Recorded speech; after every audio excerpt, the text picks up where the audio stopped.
কোনো মানুষের সম্পর্ক তৈরি করার আগে ভাবে না একদিন সেটা বদলে যাবে।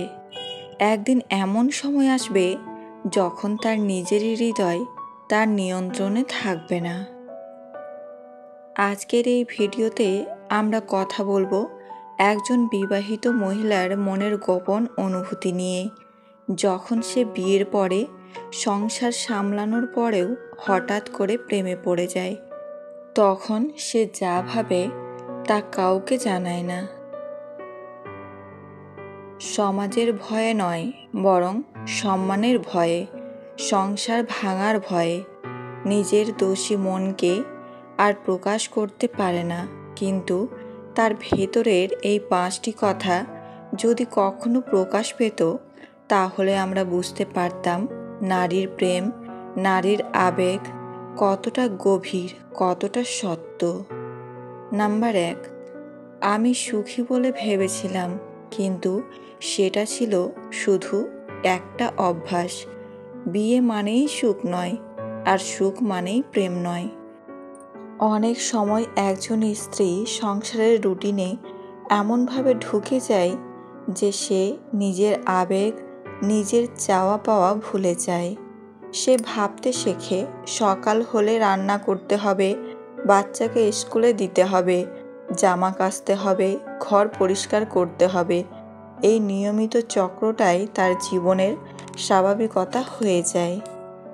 কিন্তু হঠাৎ করে কেউ যদি তার দিকে তাকিয়ে বলে, তুমি ক্লান্ত দেখাচ্ছ, একটু বিশ্রাম নাও, কিংবা শুধুই বলে, তুমি খুব সুন্দর, তখন সে চমকে ওঠে।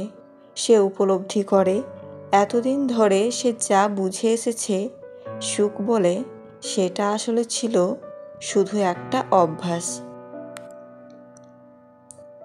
নাম্বার 2, আমার জীবনে প্রথমবার কেউ আমাকে মন থেকে বুঝতে চায়। বিয়ের পরে অধিকাংশ সম্পর্কের মধ্যে ভালোবাসা কমে যায়, শুধু দায়িত্ব থাকে। সেই দায়িত্বের ভারে প্রেম ধীরে ধীরে চাপা পড়ে যায়। একজন নারী যখন কারো প্রেমে পড়ে, সেটা হঠাৎ হয় না। ধীরে ধীরে, আস্তে আস্তে তার ভেতরের শূন্যতা কেউ একজন পূর্ণ করে দেয়। সে বুঝতে পারে এই মানুষটা আমার চোখের ভাষা বোঝে, আমার না বলা কথাও বোঝে। কিন্তু এই অনুভব সে কাউকে বলতে পারে না, কারণ তাতে সে অপরাধী হয়ে যাবে, শুধু সমাজের চোখে নয়, নিজের চোখেও। তবুও ভেতরে ভেতরে তার হৃদয় বলে, এই প্রথম কেউ আমাকে সত্যি বুঝেছে। নাম্বার 3, আমি দোষী নয়, আমি শুধু ভালোবাসতে চেয়েছিলাম।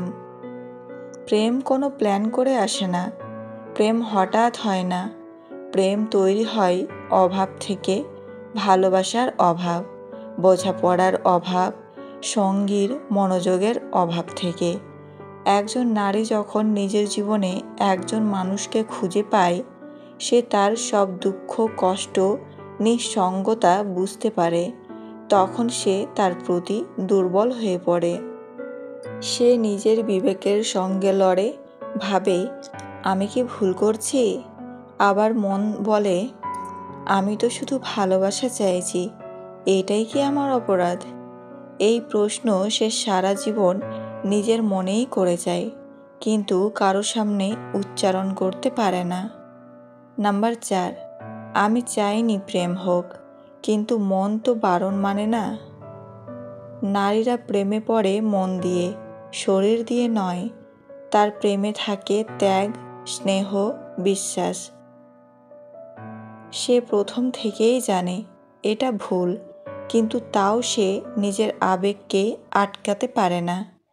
সে নিজেকে প্রশ্ন করে, আমি কি খারাপ? আমি তো কারো ক্ষতি করিনি। সে এই প্রেমকে গোপন রাখে, কারণ সে জানে সমাজ তাকে ক্ষমা করবে না। কিন্তু সে এটা কাউকে বলে না, কারণ সে চায় না কেউ তার হৃদয়কে বিচার করুক, কেউ তার আবেগকে কলঙ্ক বলুক। নাম্বার 5, এই মানুষটাকে ছেড়ে যেতে হবে জানি, তবুও আমি চাই সে আমার হৃদয়ে থাকুক। নারীরা স্বপ্ন দেখে না, তারা স্বপ্ন তৈরি করে। তাই একবার যদি ভালোবাসে তাহলে সারা জীবন সেটা হৃদয়ে বয়ে বেড়ায়। যদিও সে জানে এই সম্পর্ক কখনো পূর্ণ হবে না, সংসার, সন্তান, দায়িত্ব সব কিছুর টানে তাকে এই প্রেমকে ভুলে যেতে হবে। তবুও সে মনে মনে ভাবে, তুই থেকেও থাকিস না, তুই দূরেই থাকিস, কিন্তু আমি যেন তোর ভালোবাসাটা হারিয়ে না ফেলি। সে চায় না সমাজ জানুক, সে চায় না সংসার ভাঙুক, সে শুধু চায় কেউ একজন থাকুক যাকে সে মনে মনে ভালোবাসতে পারে, নিঃশব্দে, গোপনে। একজন বিবাহিত মহিলাও মানুষ, তারও মন আছে, আবেগ আছে, ভালোবাসা আছে। সে যতই শক্ত হোক, ভেতরে ভেতরে সে চায় কেউ একজন হোক যে তাকে বুঝবে, আগলে রাখবে, সম্মান দেবে। প্রেম কখনো দোষের নয়। প্রেম যদি কাউকে সম্মান দিতে শেখায়, কাউকে জীবন বাঁচাতে শেখায়, তবে সেটাকে কলঙ্ক বলা যায় না। কিন্তু সমাজ সেটা বোঝে না, তাই সে চুপ থাকে, চিরকাল চুপই থেকে যায়। প্রকৃত সত্য হলো, আপনার কষ্টগুলো একমাত্র আপনি বুঝবেন, অন্য কেউ বুঝবে না, সে যতই আপনার আপন হোক না কেন। যদি সর্বোচ্চ আসন পেতে চাও তাহলে নিম্নস্থান থেকে আরম্ভ করো। আমি চলে গেলে যদি কেউ না কাঁদে তবে আমার অস্তিত্বের কোনো মূল্য নেই। ভুল মানুষ দ্বারা শূন্যস্থান পূর্ণ করার চাইতে শূন্যস্থান শূন্য থাকাই ভালো। আমার পেছনে সবাই নিন্দা করে, সেটা বড় কথা নয়। বড় কথা হলো নিন্দা করতে গেলেও তাদেরকে সেই আমার পেছনেই থাকতে হয়। বেশিরভাগ বাবাই ভালোবাসি শব্দটা বলতে জানেন না।